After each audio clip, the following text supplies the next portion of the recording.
Hello बच्चों, कैसे हो आप सब। My name is Sanya Nair, your chemistry teacher, mentor और दोस्त, और आप सभी का तहे दिल से स्वागत करती हूं हमारे इस अमेजिंग प्लेटफॉर्म PW पर। तो जैसे कि आप देख सकते हैं कि आज कॉन्सेप्ट मैपिंग एंड रिवीजन में हम लेकर आ गए हैं केमिस्ट्री का most awaited chapter, that is carbon and it's compounds. भाई मैं बता नहीं सकती, मैंने इतने कमेंट्स देखे, इतने मैसेजेस देखे कि ma'am carbon and it's compounds का लेक्चर कब आएगा।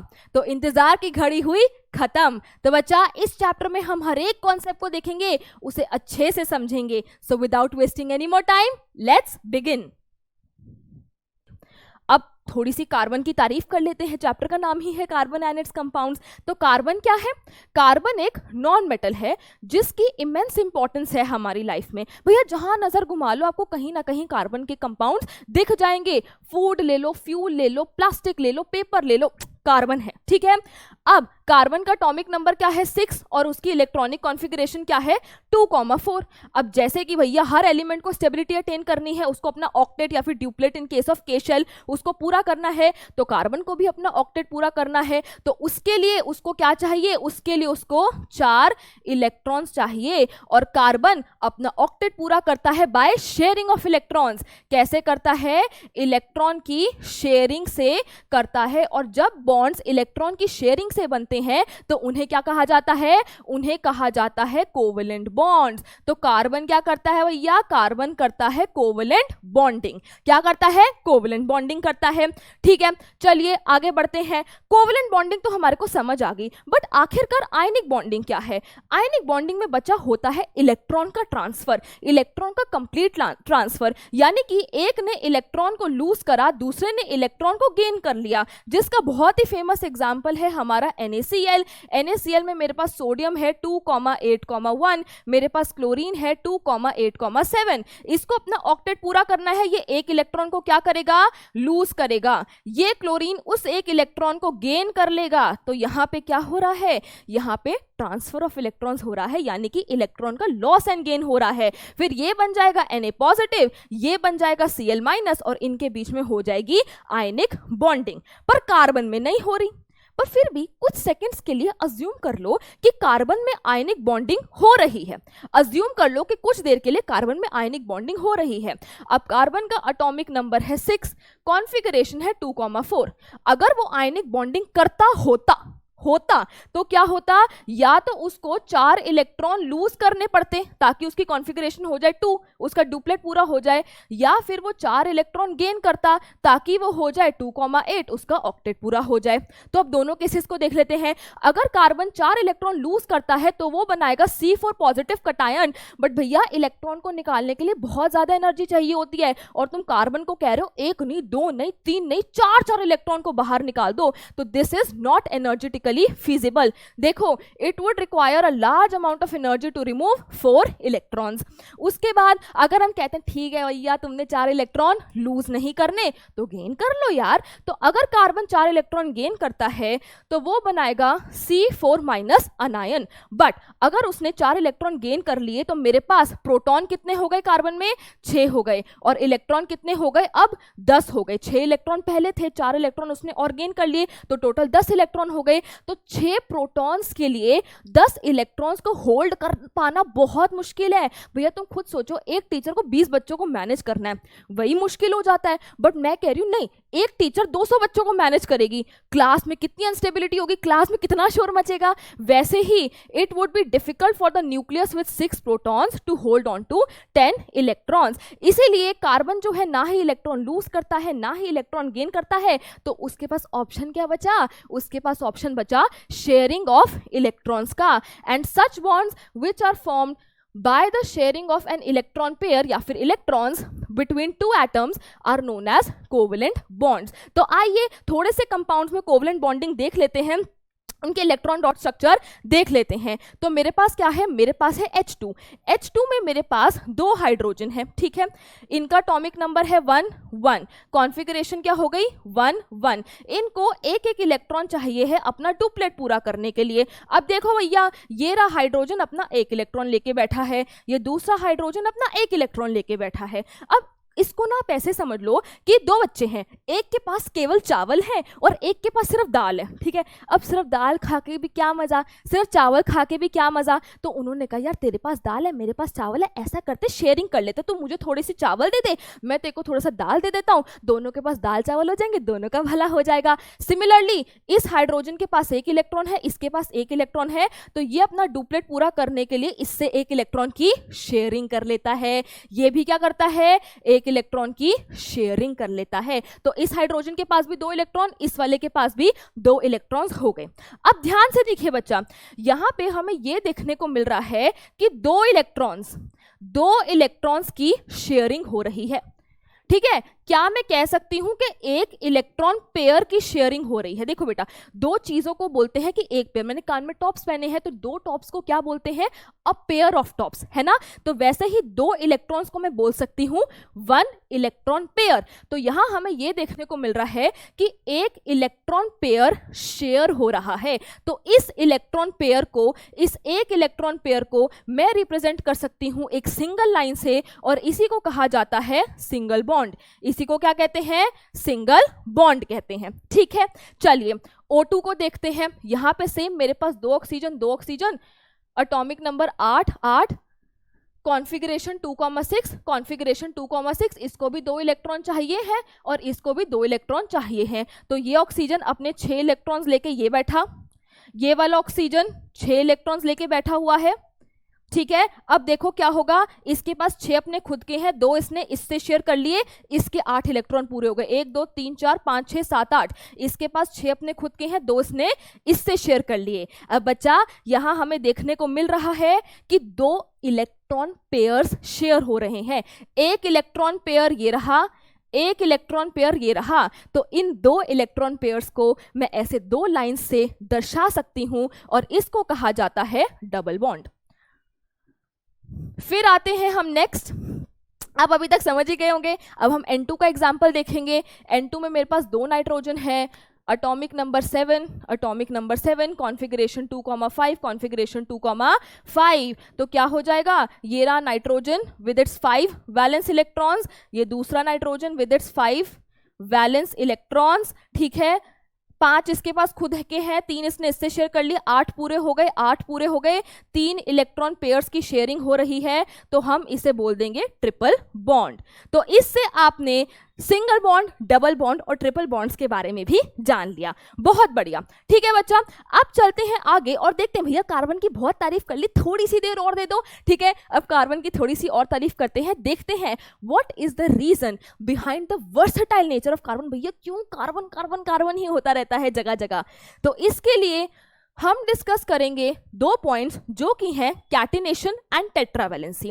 कैटिनेशन बेटा सिंपल लाइनों में बोलूं तो कैटिनेशन माने self linking property of carbon. Carbon ने भैया वो डायलॉग को बहुत सीरियसली ले लिया है, मैं अपनी फेवरेट हूं, ठीक है। कार्बन कहता है भैया मैं अपना फेवरेट हूं, मैं अपने ही जैसे दूसरे कार्बन एटम्स के साथ मिल मिल के ना लंबी चौड़ी लाइनें बना सकता हूं। मैं कार्बन एटम, मैं लंबी लंबी चेन्स बना सकता हूं, ब्रांचिंग कर सकता हूं, रिंग्स बना सकता हूं। तो कैटिनेशन क्या है, unique ability to form bonds with other atoms of carbon giving rise to a large number of molecules. ऐसे कर करके कार्बन जुड़ जुड़ के n number of molecules, large number of molecules बना लेते हैं।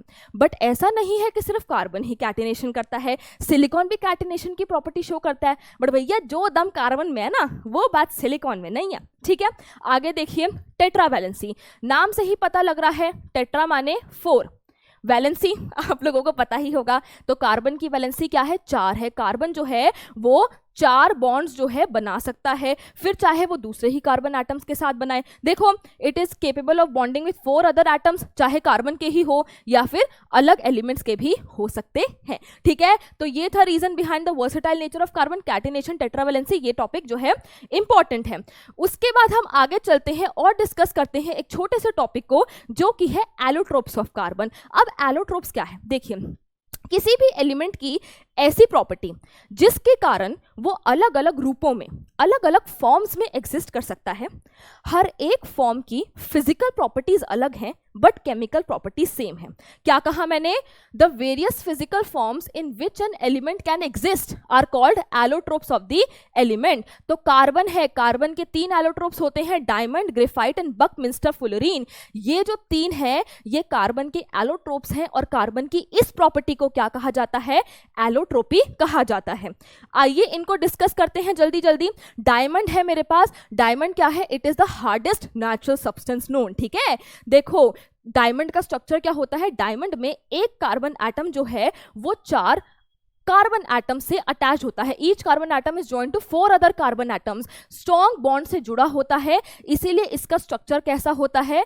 इसका रिजिड 3 डायमेंशनल स्ट्रक्चर होता है and that is why it is the hardest natural substance known. अब सिंपल है, कलरलेस होता है, ट्रांसपेरेंट है, एकदम चमक होती है भैया, चमका, एकदम चमका हुआ होता है, हाई मेल्टिंग पॉइंट होता है। एंड क्योंकि क्योंकि डायमंड में फ्री इलेक्ट्रॉन्स नहीं होते हैं, it does not conduct electricity. There are no free electrons in diamond, that is why it does not conduct electricity. ये तो थी हमारी फिजिकल प्रॉपर्टीज देख ली, कैरेक्टरिस्टिक्स देख लिए। अब अगर डायमंड की केमिकल प्रॉपर्टीज देखें तो देखो, अगर हम डायमंड को ऑक्सीजन में बर्न करें तो सिर्फ और सिर्फ कार्बन डाइऑक्साइड गैस मिलती है भैया, और पीछे कुछ नहीं बचता, कोई और कंपाउंड नहीं बनता, कोई इंप्योरिटी पीछे नहीं रहती, सिर्फ और सिर्फ कार्बन डाइऑक्साइड गैस बनती है। तो इससे हमें क्या पता लगता है? इससे हमें यह पता लगता है कि diamond is made up of carbon atoms only. ठीक है, क्लियर हो गया? चलो बहुत बढ़िया। नेक्स्ट आ जाओ ग्रेफाइट पे। ग्रेफाइट जो है वो ग्रेइश ब्लैक कलर का है। देखो फिजिकल प्रॉपर्टीज अलग हो गई ना, वो बिल्कुल चमकदार था, ये ग्रेइश ब्लैक कलर का है। It is smooth and slippery होता है। ठीक है, अब इसका स्ट्रक्चर देख लो।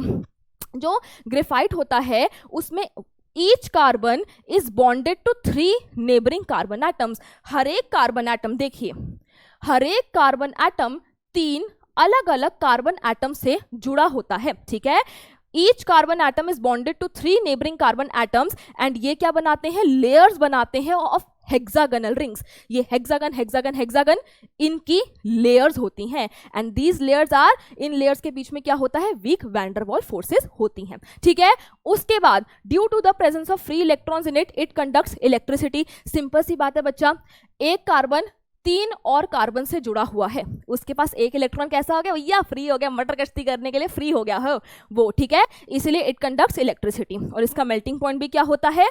हाई होता है। बट अगर हम केमिकल प्रॉपर्टीज पे आए तो केमिकल प्रॉपर्टीज तो सेम ही रहनी है, एलोट्रोप्स की डेफिनेशन ही यही है। If we burn graphite in oxygen then only carbon dioxide gas is form, nothing is left behind. तो इससे ये कंक्लूड होता है कि ग्रेफाइट केवल कार्बन से बना हुआ है। उसके बाद बकमिंस्टर फुलरीन पे आते हैं। बकमिंस्टर फुलरीन जो है एलोट्रोप ऑफ कार्बन है, जिसमें 60 कार्बन एटम्स जो है वो कुछ ऐसे तरीके से जुड़े होते हैं। इनमें क्या होता है?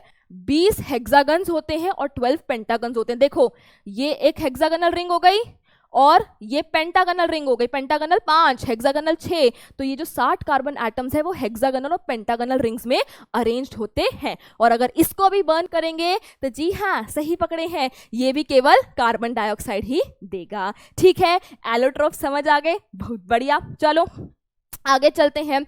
अब आ गए हैं हम हाइड्रोकार्बन्स पे।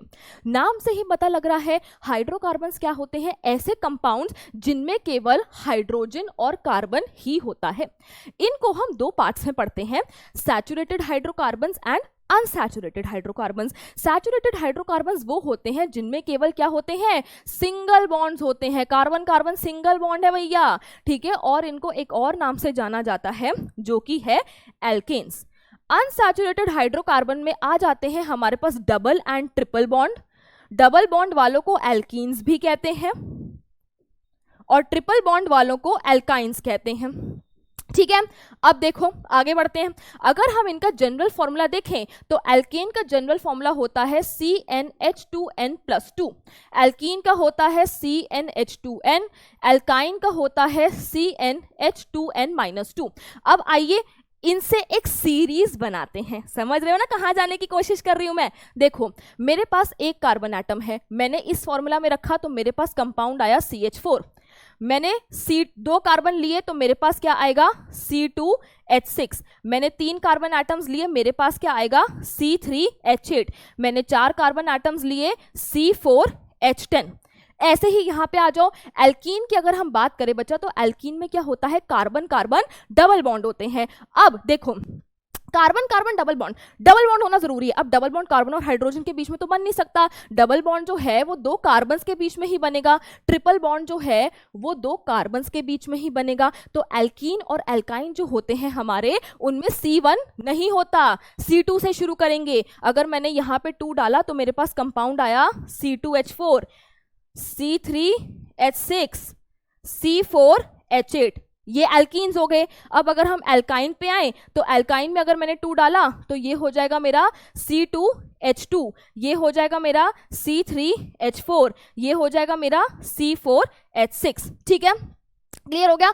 4 मैंने यहाँ डाला C4, 4 का डबल होता है 8, 8 माइनस 2 होता है 6। तो ये मेरे एल्केन, एल्कीन और एल्काइन बन गए। अब बच्चा ध्यान से देखना, अगर आप देखो तो यहाँ पे कितने का डिफरेंस है, यहाँ पे 2 कार्बन एटम, यहाँ पे 1 कार्बन एटम, तो 1 कार्बन एटम का डिफरेंस आया, यहाँ 6 हाइड्रोजन, यहाँ 4 हाइड्रोजन, तो ओवरऑल 2 हाइड्रोजन का डिफरेंस आया। मतलब इन दोनों में कितने का डिफरेंस है, किस यूनिट का डिफरेंस है, CH2 का है। यहाँ पे भी CH2 का डिफरेंस है, 3 कार्बन 2 कार्बन, तो 1 कार्बन का अंतर आया।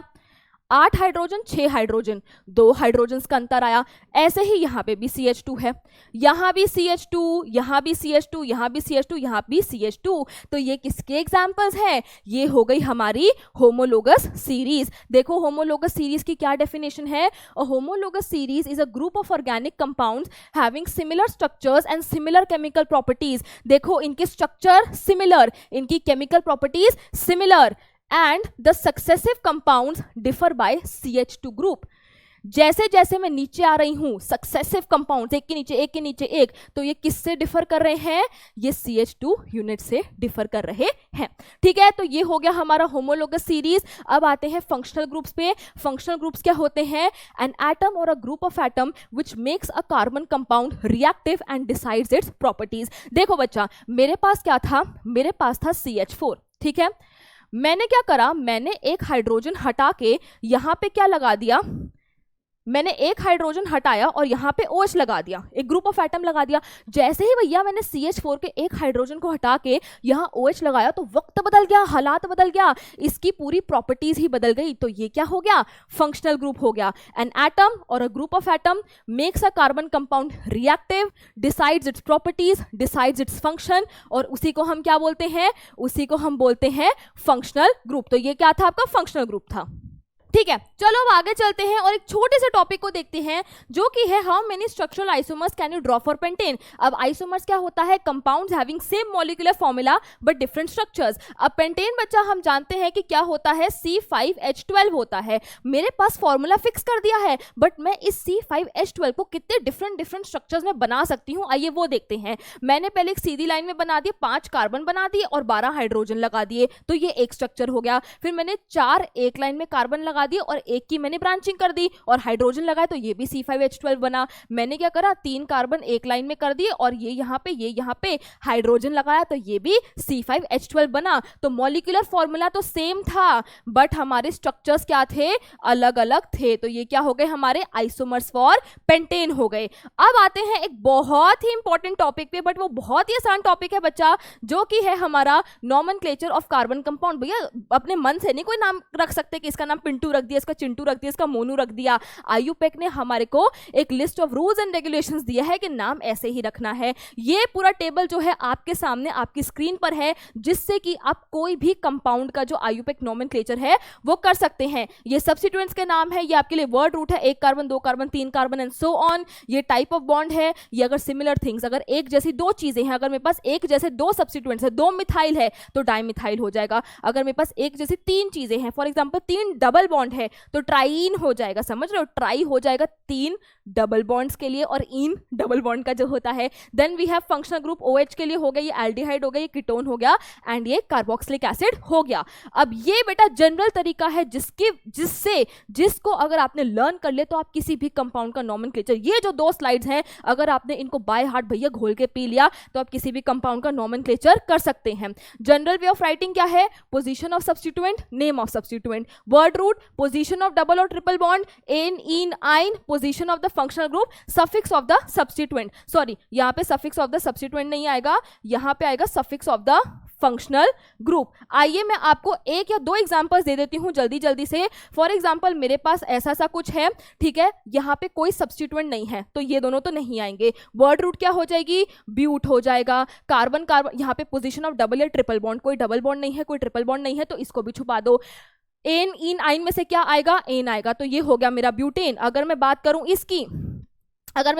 इसकी, तो इसमें क्या होगा, कोई सब्स्टिट्यूएंट्स नहीं है तो इन दोनों को हटा दो। वर्ड रूट 1 2 3 4 5 कार्बन है तो 5 के लिए मेरा हो जाएगा पेंट। उसके बाद पोजीशन ऑफ डबल या ट्रिपल बॉन्ड, अब यहाँ पे तो डबल या ट्रिपल बॉन्ड है, उसकी पोजीशन देनी है, मतलब उसको नंबर देना है। और हम जानते हैं कि हमें नंबरिंग कैसे करनी होती है, लोएस्ट नंबरिंग करनी होती है। तो हम नंबरिंग कहाँ से करेंगे, यहाँ से करेंगे। तो पेंट हो गया, पोजीशन ऑफ डबल बॉन्ड हो गया 2, एंड देन पीछे डबल बॉन्ड को दर्शाने के लिए क्या आ जाएगा, ईन आ जाएगा। ऐसे करके आप सब्स्टिट्यूएंट्स के लिए भी कर सकते हैं, फंक्शनल ग्रुप्स के लिए भी कर सकते हैं, ठीक है। ये दोनों स्लाइड्स अगर आपने लर्न कर ली भैया, मैं आपको गारंटी के साथ कह सकती हूं, आई अश्योर यू कि आप कोई भी कंपाउंड का जो नोमेनक्लेचर है वो लिख सकते हैं। एक और चीज देख लो, ठीक है, देखो हम एक बार फंक्शनल ग्रुप का भी देख लेते हैं। लेट अस सपोज मैंने कुछ ऐसा सा कंपाउंड ले लिया, ठीक है। अब जब भी हम फंक्शनल ग्रुप में, हमारे पास फंक्शनल ग्रुप आ जाता है, तो जो एन इन आइन होता है ना, इसके हम ई को क्या कर देते हैं, ओमिट कर देते हैं। जैसे कि अगर मैं इसकी नंबरिंग करूं तो सबसे पहले मेरे को क्या करना है, यहाँ पे कोई सब्स्टिट्यूएंट नहीं है तो इन दोनों को हटा दो। वर्ड रूट है, कितने कार्बन एटम है, 4, तो उसके लिए क्या आ जाएगा, उसके लिए आ जाएगा ब्यूट। अब कार्बन कार्बन सिंगल बॉन्ड है, डबल और ट्रिपल बॉन्ड तो है नहीं, तो इसको भी हटा दो। एन इन आइन में से कार्बन कार्बन सिंगल बॉन्ड है तो एन आएगा, बट एन की स्पेलिंग ए एन ई नहीं होगी, ए एन ही होगी, क्योंकि फंक्शनल ग्रुप है हमारे पास। तो यहाँ पे ब्यूट हो गया, ए एन हो गया। उसके बाद आएगा हमारा position of the functional group. हमारे को नंबरिंग ऐसे करनी है कि फंक्शनल ग्रुप को लोएस्ट पोजीशन मिले, तो 1 2 3 4, तो 2 पोजीशन पे मेरा क्या हो गया है, ऑल हो गया है, that is suffix of the functional group, ठीक है। चलिए आगे चलते हैं और देखते हैं chemical properties of carbon compounds, जिसमें से हमें सबसे पहली जो केमिकल प्रॉपर्टी पढ़नी है, जो रिएक्शन पढ़ना है, वो है कंबशन। कंबशन का बच्चा सिंपल मतलब होता है process of burning of a carbon compound in air to give carbon dioxide, water, heat and light. उसको क्या बोलते हैं, कंबशन बोलते हैं। जब कार्बन डाइऑक्साइड ऑक्सीजन की प्रेजेंस में बर्न करता है, कार्बन डाइऑक्साइड, वाटर, हीट और लाइट देता है। कार्बन कंपाउंड ऑक्सीजन की प्रेजेंस में, combustion, carbon dioxide, water, heat and light, and इतनी ज्यादा हीट एंड लाइट प्रोड्यूस होती है। देखिए most of the carbon compounds burn in air to give a lot of heat and light, इसीलिए जो हमारे कार्बन के कंपाउंड्स हैं उनको फ्यूल्स की तरह भी यूज करा जाता है, ठीक है।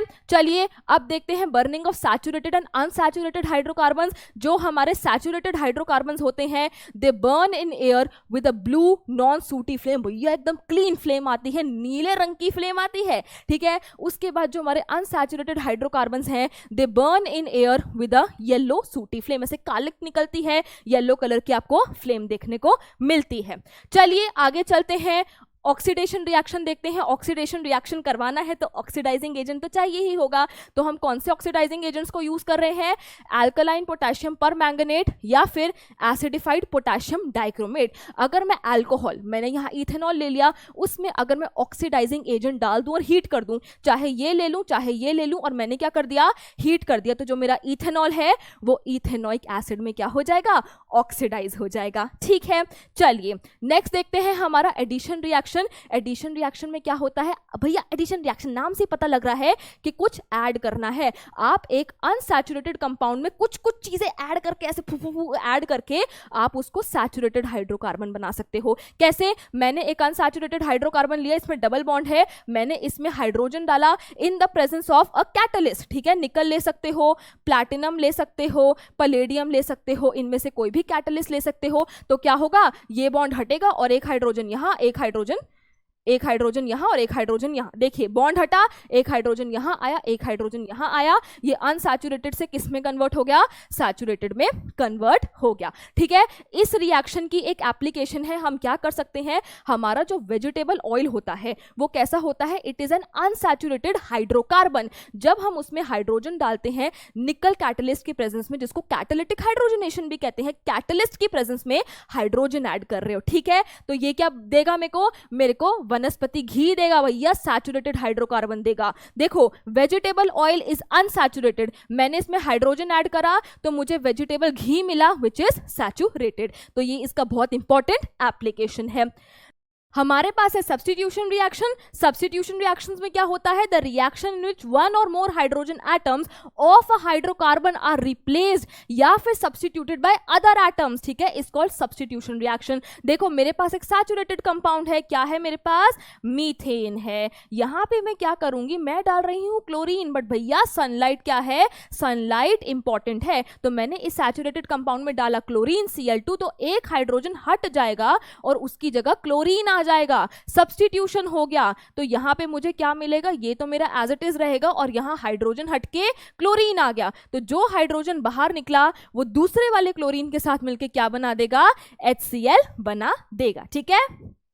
अब चलते हैं आगे और अब पढ़ते हैं कुछ इंपॉर्टेंट कार्बन के कंपाउंड्स जो कि है हमारा इथेनॉल और इथेनोइक एसिड। अब जो इथेनॉल है उसको इथाइल अल्कोहल भी बोलते हैं और उसका फॉर्मूला ऐसा सा होता है CH3CH2OH होता है। अब उसकी कुछ प्रॉपर्टीज देख लो। ये एक कलरलेस लिक्विड होता है, इसकी भैया प्लेजेंट स्मेल होती है। It boils at 351 kelvin. It is miscible with water in all proportions, जितनी भी क्वांटिटी में आप मिक्स करना चाहते हैं मिसेबल है। It does not contain ions, hence it is a non conductor of electricity. Some basic properties, ठीक है। उसके बाद आते हैं भैया केमिकल प्रॉपर्टी तो पढ़नी है। सबसे पहली केमिकल प्रॉपर्टी क्या है? ऑक्सीडेशन। अभी जस्ट हमने जो पीछे ऑक्सीडेशन रिएक्शन देखा था कि इथेनॉल में मैंने ऑक्सीडाइजिंग एजेंट डाल दिया तो मेरे को इथेनोइक एसिड मिल गया, बिल्कुल सेम है, ठीक है। उसके बाद रिएक्शन विद सोडियम। इथेनॉल बच्चा सोडियम के साथ रिएक्ट करके क्या देता है मुझे? सोडियम इथॉक्साइड CH3CH2ONA और साथ ही में देता है क्या? हाइड्रोजन गैस निकलती है। उसके बाद reaction to give unsaturated hydrocarbon. अगर मैं इथेनॉल को हीट करती हूं एट 443 केल्विन और उसमें डालती हूं एक्सेस कॉन्सेंट्रेटेड सल्फ्यूरिक एसिड, तो ये concentrated sulphuric acid dehydrating agent की तरह काम करता है, वाटर को बाहर निकाल के ले जाता है और पीछे क्या छोड़ जाता है? CH2 double bond CH2 ethene छोड़ जाता है। तो मुझे क्या मिला? एक अनसैचुरेटेड हाइड्रोकार्बन मिला, ठीक है। यहाँ यही लिखा है concentrated sulphuric acid can be regarded as a dehydrating agent. उसको क्या चाहिए? पानी पानी पानी पानी चाहिए उसको, ठीक है। चलिए अब कुछ इंपॉर्टेंट टर्म्स देखते हैं। सबसे पहले है हमारा rectified spirit. Ethanol containing 5% water is known as rectified spirit, ठीक है।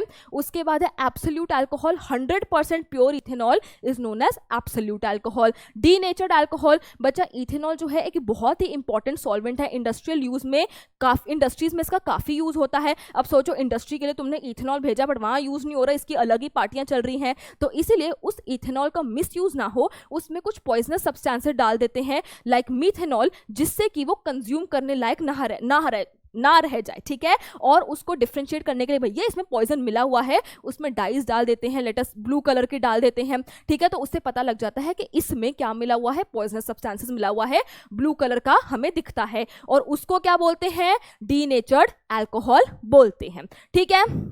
चलो अब इथेनोइक एसिड कॉमन नेम है एसिटिक एसिड। फॉर्मूला क्या है मेरा? CH3COOH, ठीक है। 5 to 8% solution of acetic acid in water is known as what? Is known as vinegar। एक बहुत ही अच्छा प्रिजर्वेटिव की तरह यूज किया जाता है। It is use for the preservation. Melting point of pure ethanoic acid is 290 kelvin, 17 degree Celsius के around होता है, इसीलिए ये सर्दियों में जनरली क्या हो जाता है? फ्रीज हो जाता है, ठीक है। इसीलिए इसको ग्लेशियल एसिटिक एसिड भी कहते हैं, ठीक है। अब इसकी भी केमिकल प्रॉपर्टीज देख लेते हैं। सबसे पहले है एस्टेरिफिकेशन रिएक्शन। नाम से ही पता लग रहा है इसमें प्रोडक्ट क्या बनेगा? एस्टर बनेगा। जब इथेनोइक एसिड इथेनॉल के साथ रिएक्ट करता है तो प्रोडक्ट में एस्टर मिलता है एंड वाटर। क्योंकि प्रोडक्ट में एस्टर मिल रहा है तो ये क्या हो गया? एस्टेरिफिकेशन रिएक्शन हो गया। एंड एस्टर्स की खुशबू कैसी होती है? मीठी मीठी खुशबू होती है, ठीक है। उसके बाद सपोनिफिकेशन रिएक्शन देखते हैं। अगर मैं एस्टर्स का रिएक्शन कराऊंगी NaOH के साथ तो मुझे मिलेगा sodium salt of carboxylic acid and साथ ही में मिलेगा अल्कोहल। इस रिएक्शन को बोला जाता है saponification reaction and it is used in the preparation of soap, ठीक। चलो आगे चलते हैं। Next we have reaction with the base. Ethanoic acid acid है, बेस के साथ रिएक्ट करेगा तो मुझे क्या मिलेगा? मुझे मिलेगा सॉल्ट और साथ ही में मुझे क्या मिलेगा? वाटर मिलेगा। सिंपल रिएक्शन है सॉल्ट एंड वाटर। उसके बाद reaction with Na2CO3 and NaHCO3। हम लोग पढ़ चुके हैं कि जब एसिड जो है मेटल कार्बोनेट या मेटल बाइकार्बोनेट के साथ रिएक्ट करता है तो सॉल्ट देता है, वाटर देता है और कार्बन डाइऑक्साइड देता है। तो ये मेटल कार्बोनेट के साथ रिएक्शन है, ये मेटल बाइकार्बोनेट के साथ रिएक्शन है। दोनों केसेस में salt, water and carbon dioxide मिल रहा है, ठीक है, समझ आया कि नहीं आया? बहुत बढ़िया। चलो अब चलते हैं आगे और हमारा लास्ट टॉपिक बचा है जो कि है हमारा सोप्स एंड डिटर्जेंट्स। सोप्स क्या होता है? A soap is a sodium or potassium salt of long chain carboxylic acid. लंबी लंबी चेन वाले कार्बोक्सिलिक एसिड का सोडियम या पोटेशियम वाला सॉल्ट क्या कहलाता है? सोप कहलाता है। देखो, लंबी लंबी लॉन्ग चेन है कार्बोक्सिलिक एसिड का सोडियम सॉल्ट, क्या हो गया? हमारा सोप हो गया। इसको सोडियम स्टीयरेट बोलते हैं, ये सोडियम पाल्मिटेट है, ये आप लर्न कर लेना, 2 examples. Then we have detergents. A synthetic detergent is the sodium salt of long chain benzene sulphonic acid or sodium salt of long chain alkyl hydrogen sulphate. इसको बस आप एक बार डेफिनेशन देख लीजिएगा और ये एग्जाम्पल देख लीजिएगा, ठीक है? ये देखो, लॉन्ग चेन हो गई हमारी एंड हमारा सोडियम सॉल्ट हो गया sodium salt of long chain benzene sulphonic acid, ठीक है?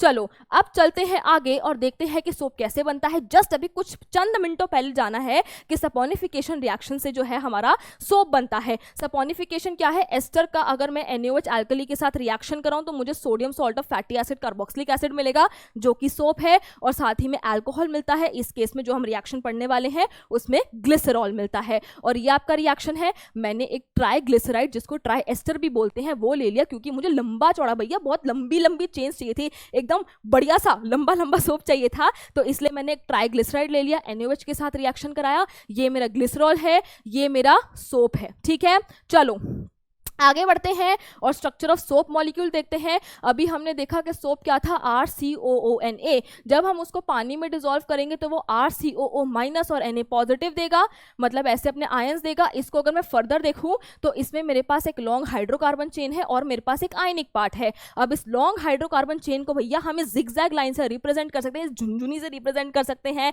आयनिक पार्ट को ऐसे रिप्रेजेंट करते हैं, ये लिखा Na पॉजिटिव। अब जो हमारा आयनिक पार्ट होता है वो वाटर सोल्यूबल होता है, इसलिए हम इसको क्या बोलते हैं? हाइड्रोफिलिक भी बोलते हैं। भैया इसको पानी से क्या होता है? प्यार होता है। पानी से क्या है? अट्रैक्शन है। और ये जो हमारा हाइड्रोकार्बन वाला पार्ट है, इसको पानी से नफरत है, भैया दूर दूर, साइड हो जा मेरे से, साइड हो जा। तो इसलिए हम इसको क्या बोलते हैं?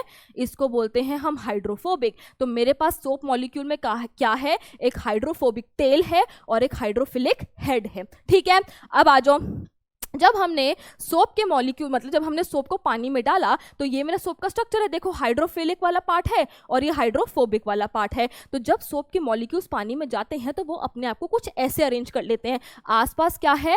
आसपास मेरे पानी है। तो ये जो मेरे हाइड्रोफिलिक हेड्स है, ये अपने आप को ऐसे अरेंज करते हैं कि ये पानी से इंटरैक्ट कर सके। भैया तुम कुछ सोचो, तुम एक कश्ती पे हो, बड़ी सी क्रूज पे जा रहे हो, ठीक है? उसके आसपास रेलिंग है। जिन लोगों को तो पानी बहुत पसंद होगा, ऊपर नीला नीला अंबर, नीचे नीला नीला पानी, वो तो सारे रेलिंग पे ही खड़े रहेंगे, अरे पानी देख, अरे मछलियां देख। पर जिन लोगों को पानी से डर लगता है वो जरा शिप के थोड़े बीच में होंगे, हाय उल्टी आ रही, मुझे पानी मत दिखाओ, मतलब समझ रहे हो? एग्जाम्पल दे रही हूँ। वैसे ही ये मेरे हाइड्रोफिलिक हेड्स हैं, पानी से इनको प्यार है, पानी से अट्रैक्शन है, तो ये बाहर की तरफ अपने आप को अरेंज करते हैं। और ये जो हाइड्रोफोबिक टेल्स हैं वो अपने आप को अंदर की तरफ अरेंज कर लेती हैं। और इस पूरे क्लस्टर को हम क्या बोलते हैं? इसको हम बोलते हैं मिसल। क्या बोलते हैं? मिसल बोलते हैं। अब देखो, सोप जो है क्लेंजिंग एक्शन कैसे शो करता है? मैंने भैया कपड़े में गिर गया, तेल वेल गिर गया, कुछ खाना खा रहे थे गिर गया, मैंने उस कपड़े को धोया, ठीक है? अब उसमें क्या थी? ऑयल की इंप्योरिटीज थी, ऑयल ड्रॉपलेट्स थी। तो जब भैया ऑयल का पार्टिकल जो है अंदर गया तो ये जो मेरी हाइड्रोफिलिक हेड्स हैं, ध्यान से सुनना, हाइड्रोफिलिक हेड जिनको पानी से प्यार है वो तो बाहर की तरफ ही है, देखो वाटर की तरफ ही है, वाटर से ही इंटरेक्शन कर रहे हैं, ठीक है? वाटर से ही इंटरेक्शन कर रहे हैं। बट जो हाइड्रोफोबिक टेल है भैया उसको पानी से नफरत है, ठीक है? बट ऑयल से क्या है? ऑयल सॉल्यूबल है, ऑयल बढ़िया लगता है उसको। तो ये जो है अपने आप को इस तरीके से अरेंज कर लेंगे, मतलब जो ऑयल की ड्रॉप है, जो ऑयल का पार्टिकल है, वो मिसल वो मिसल के अंदर क्या हो गया? ट्रैप हो गया, ठीक है? यही लिखा है, when dirty cloth is put in water containing the dissolved soap then the hydrocarbon end of the soap molecule in the missile attaches to the oil, है ना, present on the surface of the dirty cloth. In this way the soap missile traps the oil or grease particle in it. अब भैया आपने देखा होगा कपड़े धोते हैं, ऐसे पीट पीट के कपड़े धोते हैं, ऐसे पानी से निकालते हैं, ऐसे ऐसे करते हैं कपड़ों को। वो क्यों करते हैं? ताकि उस एजिटेशन के दौरान जो मिसल है, जैसे हमने कपड़े को पानी से बाहर निकाला, तो जो मिसल है वो इस एजिटेशन के दौरान निकल जाए कपड़े से, पानी में चला जाए नीचे और कपड़ा मेरा साफ हो जाए। देखिए यहाँ क्या लिखा है? Okay, when the dirty cloth is agitated, मतलब उसको भैया मारपीट करी जाती है in the soap solution, the oily and the greasy particles present on the surface and entrapped by the soap missile get dispersed in the water, due to which the soap water becomes dirty but the cloth gets cleaned. तो ये है हमारा cleansing action of soap. अब last हम topic देख लेते हैं, why soaps don't work in hard water. सबसे पहले जानना जरूरी है हार्ड वाटर क्या है. हार्ड वाटर वो होता है जिसमें कैल्शियम और मैग्नीशियम के जो है सॉल्ट्स प्रेजेंट होते हैं. ठीक है, when soap, okay, calcium and magnesium salts are present in hard water. जब ये जो सोप, मतलब सोप को मैंने हार्ड वाटर में डाला जिसमें कैल्शियम या मैग्नीशियम के सॉल्ट्स हैं, तो ये दोनों का रिएक्शन हो जाता है एंड एक व्हाइट कलर का प्रेसिपिटेट बनता है जिसको हम बोलते हैं स्कम. तो जिस सोप ने भैया क्लेंजिंग एक्शन करना था वो तो स्कम बना के बाल्टी के नीचे जाके बैठ गया. ठीक है, तो इसीलिए हार्ड वाटर में सोप्स जो है झाग, लेदर, फोम ये नहीं देते हैं. मतलब क्लेंजिंग एक्शन अगर हम चाहते हैं ना कि सोप करे तो मुझे large quantity of soap use करना पड़ता है कि भैया इतनी लार्ज क्वांटिटी यूज करूंगी तब जाके थोड़ा बहुत क्लेंजिंग एक्शन मिल जाए. इसीलिए lot of soap is wasted in hard water. But detergent में क्या होता है, डिटर्जेंट जब हार्ड वाटर में जाता है तो वो कैल्शियम और मैग्नीशियम के सॉल्ट के साथ नहीं रिएक्शन करता.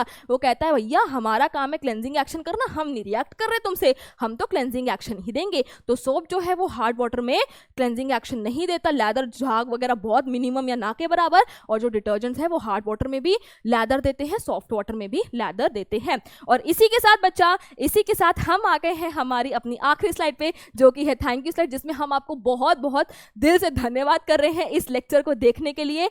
आई होप कि आपको आज के लेक्चर में सब समझ आया होगा, मुझसे पढ़ने में मजा आया होगा. That's all for today from my side. Tata, bye bye, sayonara बच्चों.